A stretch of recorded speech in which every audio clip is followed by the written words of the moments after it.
Indonesia Gulf relations are expanding at a very rapid pace. And the reason why this is all relevant for the China Global South project, in Cobus and Giraud, both of you, what I find that's so interesting here is how the reconfiguring of the global system, the international alignments, is happening so fast now outside of the US.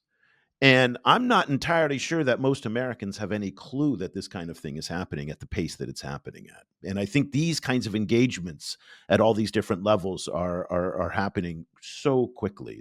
I even wonder if most Americans do care about those reshaping that are taking place, and except people in DC, maybe they are paying. Even in DC, I doubt that many people are paying attention to that, because there is that sense of, like, we are the United States, we are dictating the term, and they seem kind of oblivious to the way that countries in the global surface are kind of understanding there is a time now to reconfigure the conversation, to reconfigure the international system, and we've talked about it before.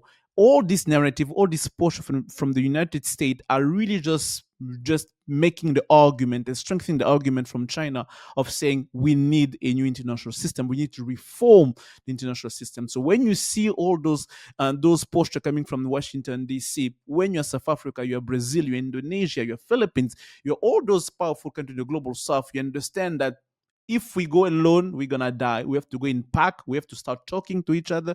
We have to start aligning and coordinating our move, our political move, and even our diplomatic stance on certain issue in a way that we can still exist. And when time comes, if there needs confrontation, we can still stand together in those contexts where things are become more and more difficult.